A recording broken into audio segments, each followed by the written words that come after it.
GunStuff TV. I'm glad to be back. I was gone last week visiting Sloan Derrick, who's going to soon be on our show in about 18 years from now.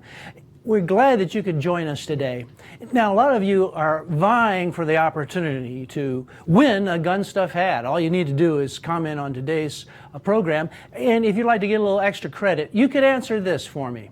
When is a firearm not a firearm? That's today's puzzler. And I'll give you a tip. You skin that smoke wagon, and we'll see what happens.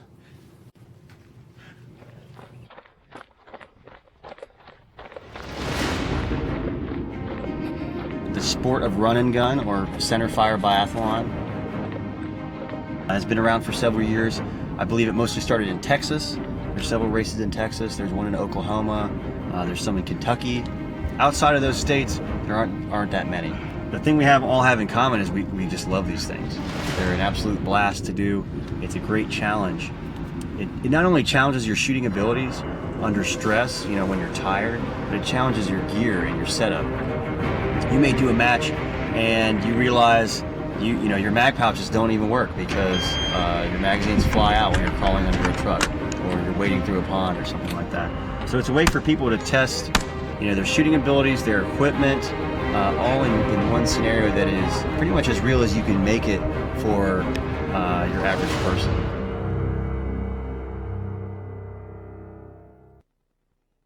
I want you to be thinking about that clue I just gave you.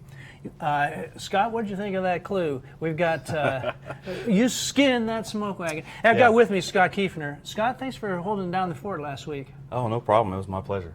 Well, we're going to answer that question a little later on the show, aren't we? Oh, we sure are. Well, you know, we've had a lot of fun here at GunStuff. We've seen a lot of interesting firearms.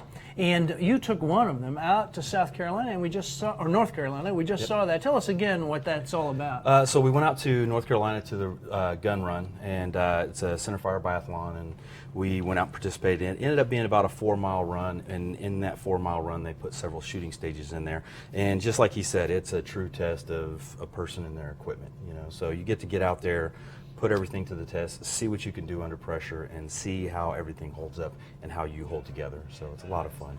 Well, I might add that it's a test of the cinematographer too, because I was running along there trying to catch up with you guys. I was thoroughly impressed the way you were able to keep up with that. Yeah, well, that wiped me out. I tell you what, I didn't really keep up that well with you. But you were showing us the Fax and FX19, and our new, the whole segment now is available. If you folks want to watch it, be sure to tune in to GunStuff on Roku. Now, probably by the end of the week or sometime next week, it'll also be on Amazon. So look for episode, it's episode 15, is that right, Mr. Producer? On Roku. It's season 3. Check it out, and it is a blast. You guys had a lot of fun. We did. And we love watching it. We had so much fun running it. Yeah, well, we just love having you on the show, and also thanks to Faxon for sponsoring our show and the FX19, and you're going to see it perform. It's absolutely amazing. In fact, you know, I watched it again, Scott. So this one section, now Scott had only had, I don't know how much time on that weapon, maybe an hour or less. Yeah, not much time. Not really less than that. You put about 3 clips through, and you actually, I heard the guy say you were the only one to score a perfect score on that segment of the run. Did you know that? No, I didn't know that. Yeah. I think there were a couple other by the end of the day, but I'm not 100% sure. But the gun just shot so well that it was hard to miss. To be honest with you, it was one of those things where the sights were dead on, and the trigger felt really good. So it was one of those things where just every shot was right there. So I didn't have to wait for it. There's a little, you could tell in the beginning when I first start shooting, my cadence is a little slow. I'm shooting, hit, shoot, hit, and then as soon as I realize I'm on, then I start speeding up. Then you'll start to see the rounds coming out of there a little faster. So yeah. Hey, we'll ask Brennan to go back in the closet and bring in that Hellfire just to show us, so we can have it a little later on in the show here. So to start with, you know, there's all types of weapons, and they all have a different purpose, right? Yep. So the first one that we're going to look at is one for concealed carry. It's the Micro Compact Sig Sauer, and let's see what we got here. So what we have here is the, let me hold this up so you can see. So you have the Sig 938. This is a 9mm. This is really a micro. This is probably one of the smaller 9mm you're going to find. It's almost kind of hard for me to hold on to this and not cover half the gun with my fingers just trying to hold on. I almost need like a display for this thing because it's so small. It holds 7-in-1, it has a 7-in-1 capacity, and this is a 9mm handgun, so you're still carrying a full-size bullet. You're not stepping down to the smaller calibers or anything yet. Comes with the tritium night sights, ambidextrous decock, and the nitron finish on it. So with the Hogue rubber grip, so this thing is very easy to hold on to. And as I turn this sideways here, you can see the rubber grips add a little thickness to there. So that way the gun is so small that you need a little something to hold on to. So these Hogue grips, I think, are a great addition to this gun. So it's a Hogue grip and very, very compact, very lightweight. Yeah. And did you want to bring that up there? The one that I showed you, the Hellfire, please. You just had it in your hand over there, Brennan. The other one, the Hellfire. Yeah. So anyway, this is great. And now, Scott, you want some stopping power, don't you, when you're out there, but you don't necessarily want to carry the larger gun everywhere. Yeah, and a lot of us balance the difference between, wanting to be very concealed, and then other times like during the winter, or if you're going to be in somewhere where you have more clothing, you don't mind carrying a larger frame gun. But a lot of times, especially during the summer and where we're at here, we're in the heat of doing the August heat thing right now, so a lot of us are shorts, t-shirt, like you're wearing light gear, so a lot of us move to smaller guns to have something with us, because you don't want to get caught without something in an emergency. So a lot of times I'll go to something smaller, a 380 or something like that you can conceal a little easier. But with this, I mean, this is about the same size as a 380, but it still shoots a 9mm bullet. Right. Well, Scott, when you're talking about the God forbid emergency situation. Mm-hmm. Now, you've been in a few of those in your career. You've been in the Marines. You've been in law enforcement. I know you finished up your career as an air marshal. Yes, sir. Now, we hear a lot. There's a lot in the news. By the way, I show you folks here. You can see right on here. In fact, we'll switch over to get in tight on that. You can see that we've got these things flagged. We clear all of these weapons for safety on this show, so it may look we're being a little hazardous, but we clear them all, regardless we got a safety flag in there or not. Now, it's been in the news a lot. A lot of folks have lost their lives to gunfire. Yeah, absolutely, and that's one of the things that we addressed last week as well. With the senseless shootings that have happened, and the fact that this is our culture. This is what we do. This is what we like. This is our hobby. We like to shoot. We like to hunt. And the crazy things these people are doing are not representative of all gun owners. I mean, there's the overwhelming majority are law-abiding citizens. We just want these for protection, and we want these for recreation. Well, this guy in Philadelphia is a drug dealer, and he's out there laughing about it. I heard they've been making fun. In fact, even the public were making fun of the police who were trying to extricate this guy out of there. And they were laughing when the police got shot. Now, this is the public we're talking about. Now, this doesn't make any sense if you ask me. A person that gives their life to protect us, they don't care about our politics. They don't care about our race. They don't care anything about us. They're going to protect us no matter what. And these policemen are out there trying to protect themselves. And what I feel for is the policemen that are on the job, they are more than capable of defending themselves when they're being mocked or when they're being made fun of. But the thing is, the political climate they're under now, they can't exercise those rights. They have to keep their mouth shut. They have to stay up straight. They have to mind their manners, and they have to treat people with kindness and respect. Where maybe back in the day, somebody would have got thumped on the head, which is rightly so, in my opinion. I couldn't say those things when I was still active, but a lot of these people, when they act like that, they deserve a good thumping, if you ask me. But the thing is they can't do that, because they're representing the government, they're representing their city, so they have to sit there and take this abuse, and it's outrageous that they are willing to put their lives on the line to defend these people, and yet these people are mocking them in that way. It doesn't make any sense to me, and Scott. You can't always rely on the police to be there, and that's where it's nice if there is a person with a concealed carry permit who's been trained and has some training and is very interested in protecting themselves is there. Now, maybe I don't have a permit, but if someone like you is there, we can thank ourselves because now, let's say we take away your right to carry that firearm. How is that contributing to public safety? I don't believe it is. No, it doesn't. So, and if we take away your right as a CCW holder or any lawful citizen that has the Second Amendment right to carry, if we take those rights away, then how is that going to stop that scumbag like in Philadelphia who's a drug dealer? He's going to get the gun anyway, isn't that right? Yeah, he's not gonna follow the law. He's gonna still acquire a firearm one way or another. But the thing is, shootings and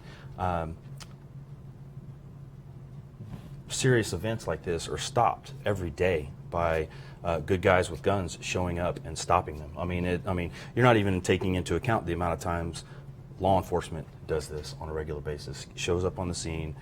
Yeah, we have no idea how many uses whatever force is necessary. But everyday honest citizens stop robberies, murders all the time, just by being in the right place at the right time and being properly armed and equipped to be able to handle the situation. So we'd like, if you were that, a great weapon for you would be this Sig Sauer. In fact, we'll show this to you folks. We're selling this now on GunStuff TV. It's normally, oh, wait a minute. You know, I went over these prices. It looks pretty low to me. Normally $815. We're selling it $559. That's an enormous savings for, you know, so if you already have a weapon, here's a great one to get. Now, we have another one. In fact, let's take a look. There's an anniversary Mossberg out. Scott, tell us what you found out and show that to our audience. So Mossberg recently released the MC1. And this is their introduction into the compact market, 9mm compact. So this one has a lot of gold and inlay on it. I'm going to turn it sideways so you can see some of the inlay. This model here is an anniversary model. So this is meant to be a display piece. You can see that it has the beautiful bluing on here. Just showing it on the camera doesn't really do it justice. It's a very deep blue, like your old school revolvers and stuff like that you used to see, but it's checkered in there and it's flat on top, so you don't get the glare off the top for your sights. But checkered in the front. This is a 9mm. It comes with a 7-round mag with the thumb extension on it, or it comes with a 6-round mag with the flat on the bottom. But the gold on here really stands out. And this is what you're looking for in a presentation piece. So things like this are meant to be on display.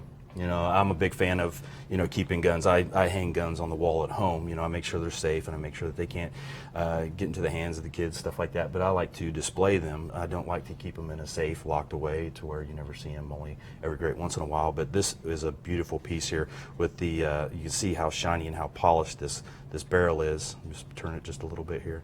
And it's still good for concealed carry. Oh, absolutely. This is more than sufficient for a concealed carry firearm, even though this is collector quality. Collector quality. Now, if you folks want to get one of these, you're going to be getting a sample, one of 1,000 limited run. Now, we want to sell all 1,000 here on GunStuff, but my guess is that a few people would beat us to it. But if you want one of these, you should order it now.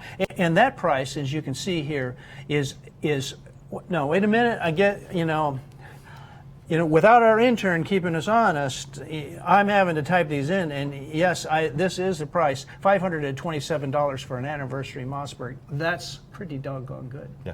Now, you know, some folks that really know more about firearms than us are some of these manufacturers. And IWI, what can you tell us about IWI, and where is that Masada? That's right here. Yep. Now, this gun, this looks like it means business, does it not? Tell us more about IWI and Masada. So this is the IWI Masada, and this is their version of the full frame 9mm. And these it's an Israelite company, so they know a thing or two. Israeli weapons industry. So the Masada is 9mm, comes with a 17-round mag. We can carry one in the chamber, but some of the interesting parts of this is a truly ambidextrous gun. So it has the magazine releases on both sides, so you don't have to take it out and flip it like you would a Glock or any of the other. This just comes automatic for For left hand for or left right or hand? right. All your slide lock, slide release, magazine release, all this is ambidextrous, comes that way automatically. One of the cool things about this is it comes with the adapter plate because it's optic ready. So you have the adapter plate here, but it comes with multiple plates. So you can take this off. A lot of guns are, you're stuck to one or two brands of optics that you can put on the gun. This one has the plates that you can put in there, and you can go with just about any optic that you can get on a pistol. You can put on here. I saw that. It's got like 3 or 4 of them, right? Yep. Yeah, it's got several on here, so you can go with whatever your favorite brand is. But one of the really cool features that I really like about this is the fact that you can pop this back palm swell off here. It's adjustable. It comes with multiple palm swells, so that you can get it to fit your hand, so you can pick the size you want. But when you pop this palm swell off, there's a spare battery compartment in here. So one of the reasons a lot of people are still reluctant to go to a red dot is because, well, what if it dies on me? What if my battery runs out when I need it most? Well, you have the option. You of course, always you go to your backup sites. You go to your sites that you can usually see. Most people usually put suppressor sites or something like comes with the Faxons, just like on the Faxon that we showed earlier. But having a spare battery on board and being able to switch that out in the field or on the fly is a very nice option. So I think a lot of other manufacturers should pick that up as well. That's great, and again, available at a very reasonable price. And it's only $451, and these guys, well, they have compulsory service for all citizens, men and women. Mm-hmm. They're out there defending themselves, and they have a very harsh adversary who wants their complete destruction. So these guys know what they're talking about. Yeah, they're surrounded. Now, if you're here again is the Fax, and this was great for the competition. Yeah. Now, here again, though, if Walther also has a competitor, and this is the Q match. I heard you guys talking about this last week when yes. I was. So this is a very, very sturdy gun. When he hands it to me, it feels it's heavier, but it's designed to be heavier on purpose. So it has the stainless, all stainless construction. But this is meant to absorb recoil because this is a competition gun. This gun is meant to be run as fast as you can on a range for shooting for speed. One of my favorite things on this gun is their trigger. So they have this trigger set up here, so you can see the blue trigger in here. It looks pretty cool. I like the color, looks great and all. But the trigger is a match trigger. But the reset on this trigger is very minimal. It's less than it's about 1/10 of an inch. So when you're trying to shoot fast and you pull that trigger, when you let your trigger finger out to release your next follow-up shot, you only have to go out just a little bit, and then it's cocked and ready to go again. Then you can squeeze. So your follow-up shots are going to be extremely fast with this gun. I can't wait to go out and get my hands on one of these and be able to run it and see just how fast I can shoot it. Now, of course, I'm by no means a speed shooter as compared to a lot of your professionals and stuff like that, but I like to shoot as fast as I can. So, right. Yeah. So some of the other great options on this gun is it also has the different plates. It comes with with a very bright fiber optic sight on the front, but it also has the removable plate on the back. You have your adjustable sight right here, and this is a fine-tune adjustment, so you can get this dialed into exactly what you want if you're just going to run. If you want to make micro adjustments and you want to get into a really fine, really tight group, you can run with this and just make your really small adjustments on there. But then you can take this whole plate off and you can run red dot as well. So when it comes to running really fast, red dot is the way most of the professionals are. They're shooting fast with them. So. And we're selling a lot of red dots on GunStuff. Yeah. So this Walther, this is not a trivial purchase. It's almost $2,000, but yes. We're selling it for $1,336. Again, an insane price. In fact, Scott, we had some people write in, several this week, and I actually got back with them and to clarify to make sure I understood, but they do like the pricing that we have. Now, this box over here, let me open this up. So we have this in the box because we wanted you to see the packaging. Some of these guns, they come with, well, not the greatest packaging, and I think that's by design. They keep the costs down. Some are just cardboard boxes, and you can throw them away. But this is a little bit different. This is the Ruger 70th anniversary, and let me pull this out, and you can see how well this is packed. We're going to take very, very good care of this because one of you lucky people are going to be purchasing it. Oh, wait, there's no gun in here. Oh, no, I guess we're going to blame Brennan. What'd you do with the gun? Oh, no, there it is. It's still there. And so we'll take this all out here. We got all kinds of goodies. So you can see here how nice this looks. This box right here, very, very nice looking case for such a weapon. And we open this out. Now, if I'm not mistaken, this is a 22. Yes. And this is for match shooting, and it is just a lot of fun. So this has been cleared, so I'll let you point in this direction here. So this is what's special about this. This model's been around for a long, long time. What's special about 70 years, right? So this is the 70th anniversary gun. So it's come with the special markings and engravings on top. So just like with the anniversary gun that we were talking about with the MC1, when you start buying these guns and you're buying these anniversary editions and models, stuff like that, price goes, it's usually a little bit more. But what happens is, as long as you take care of the gun, over time the price will increase. You will get more out of that gun as it ages. So it's just like a fine wine. It's one of those things that a lot of people that buy these as investment pieces because the cost of guns doesn't really, they can make guns, they can manufacture them a little less expensive, but the value of the guns still go up, so that later on, with this being an anniversary model, you're going to be able to resell this, or when you pass it down, it's going to have a higher value than when you originally purchased it. And it's beautifully packaged. It's a beautiful weapon. It's something that anyone would be proud to have. And again, the price on this one is very reasonable for a collector, and we're looking at only $411, which is almost I guess that's probably 22% discount. But I'm just taking a look at that. So we've talked about all types of firearms. So we're going to finish up here quickly, and we want to talk a little bit about something a little bit more vigorous for home defense, and that would be this fine firearm. I'm going to talk about it with a little deferential, because this is not your ordinary home defense. No, so this is the Scorpion Evo 3, and this is more of a pistol caliber carbine. It's not necessarily a carbine because it doesn't have the long barrel on it, but it still has the longer sight radius and everything, and gives you the accuracy of a rifle, but still shoots 9mm just like your pistol. The advantage to this is that usually the longer barrels will give you a little bit higher velocities on your ammo, so it has more time for that round to build up speed before it leaves the barrel, as it burns off more of the powder.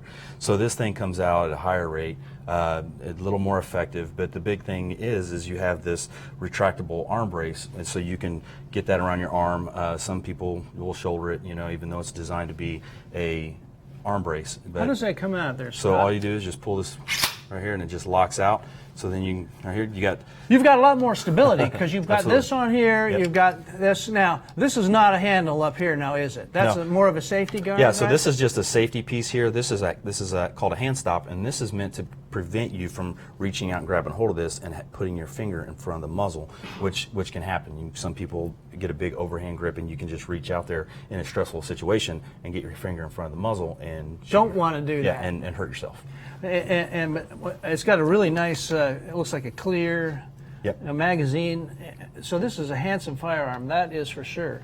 And so for home defense, what do you think about this? This would be great for home defense. It'd be a little bit. Yeah. So I know a lot of people use an AR-15 platform for their home defense, but then you've got a big gun and you're wheeling it around, and then other folks like a handgun. But this gives you a little bit more accuracy, more firepower. Well, this gives you the combination of both. You can leave it small and compact for getting around tight. If you're in a tight area, if your home isn't, you have a big spacious home or live in a mansion to where you can, get a good proper position. You can still hold it in tight as you're walking through. You can bring it right up into your center. And I only need to be off of my target, about a foot or so. Whereas if I have an AR, if I have a full-size AR, the barrel could be reaching out to here, and when I'm going around the corner, you know, they could grab it. They could grab it. Lots of different things could happen. So a nice, tight, compact package. You know, just like your entry teams and stuff like that. They like to go with smaller guns because they, you know, smaller, more compact, because you're trying to get into these tight spaces and not compromise yourself when you're going around corners, things like that. But this just makes it, you know, just what it does is the pistol caliber carbines allow you to be able to use a 9mm, or, you know, they're coming out in 45 and 40s and stuff like that as well, but be able to use a pistol cartridge and still be able to get the accuracy of a rifle, and you don't have to spend as much money. You can use the same ammunition for this as you do your Q5 match or your Faxon, and I don't have to buy multiple types of ammunition. My ammunition all works to this. They work on all of them. Yep. And now this is by CZ, the Evo Scorpion, and you can find this right here on GunStuff, and we'll let you look at our price. It is only $10.90. So for very versatile, yeah. you know, this is really it's actually a step up. It's better, it has more features than an AR-15, more versatile, and greater strength and accuracy than a handgun. So yep. it's a hybrid, and that's what makes it so popular, and that's why they're going out the door here so very frequently. So now, before we get to the very end here, we asked a question, when is a firearm not a firearm? And then you had a very excellent clue. That was what? What was the clue? Skin that smoke wagon and see what happens. Skin that, and where did that come from? Skin that smoke wagon. So that was, we were trying to think of a name for this episode, and we were taking a look at this, and the first thing came to mind was the scene from Tombstone, the movie with Kurt Russell, and the guy comes up and he's going to draw a weapon on him, and he tells him, skin that smoke wagon and see what happens, or skin that hog leg, or something like that. So I can't quite remember right now off the top of my head, but love the movie, and this is one of the style of firearms I have. But also, like you're talking about, you say, when is a firearm not a firearm? Well, this is a black powder pistol. So just like a muzzle loader, you have to load powder and then a ball round. So these are not registered the same as regular pistols. So this, even though this fires a .44 caliber bullet, is not registered the same as this pistol here. You know, this obviously shoots more rounds, this 9mm, but this shoots .44 caliber, and it's a black powder gun. So you have to individually load each round and then spin the cylinder. You got put some powder in here, put a ball, and put a ball, ram it down in here, so it doesn't happen. And you know, I think that's why a lot of those gunfights back in the old days, they weren't as dangerous as we'd like to think. But no one would want to be hit by one of these balls. Oh no, this thing has like a 7.5-inch barrel, and depending on how much black powder they put in there, it could be coming out pretty fast. But you got the ramrod here, you can pack this down. So you pour the powder down, put the ball in, pull this ramrod here down, and when you pull it down like a lever, it presses the ball into the cylinder. So you load this thing up. But just like we were talking about before, when you see cowboy movies and stuff, you see them walking around with 2 guns. Well, that's where this originated, because they were shooting these type of firearms. So you only had 6 shots. So if you got into any kind of firefight that lasted more than 6 rounds, you were in trouble. So they would, instead of being able to reload, because you can't reload fast enough in a gunfight,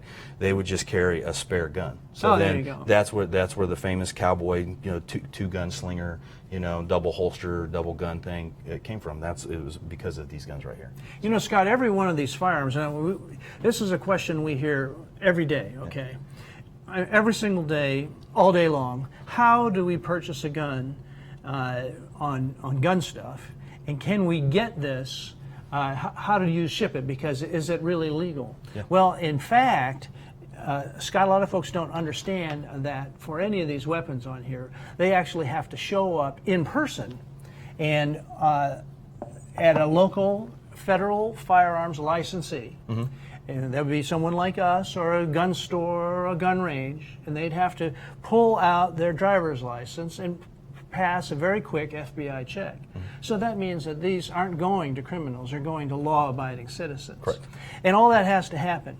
Now, this particular gun although it is a firearm, does not have to go through that check because it is more of a historical curiosity, a collector's gun. So we can actually ship this to you, and this would be a lot of fun. Now, we've shot some black powder down at the range and also with the Boy Scout troop, and it's a lot of fun. And it packs a real wallop and makes a big sound, too. Yeah. So there are folks that have a whole history of that. Now, if you are interested in that again is available on GunStuff, and looks like more of a 20%, 25% discount here, and you can see the Traditions 1860 Colt. Now, that's a far cry from what we were talking about when we started our show, and you're going to see Scott in action one more time with this fax in at the very end, and it's very impressive.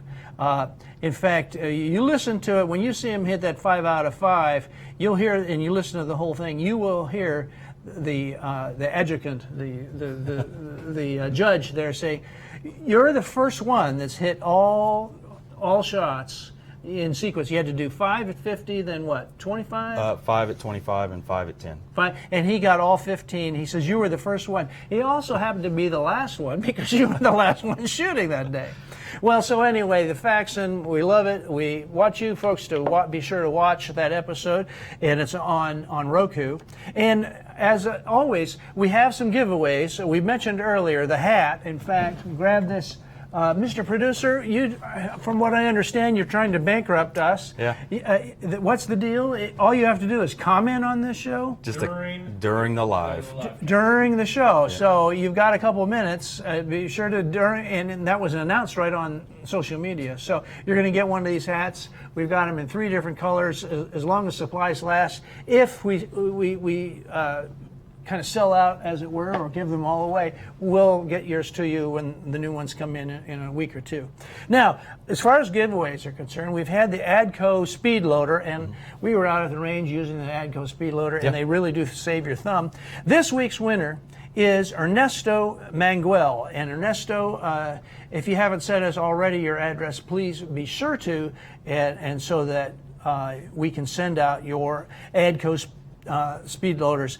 The Super Thumb mag loader really makes a difference, doesn't it? Yeah, it did. And when we were at the range the other day and you were using it on one of the other firearms that had just a really tight magazine. It was a brand new gun, new magazine, springs are tight, so it came in handy for a little. Oh, more than handy. And you folks can register right here at gunstuff.tv/ADCO. Well, I want to thank you again for watching our show this week. We've had a lot of fun, and be sure to come back and make GunStuff one of your favorites and share it with your friends. And we're going to sign out again with this signature. We were down at out at the range, and we put this little piece together. And thanks for watching, and be sure to tell your friends every Thursday right here, GunStuff TV.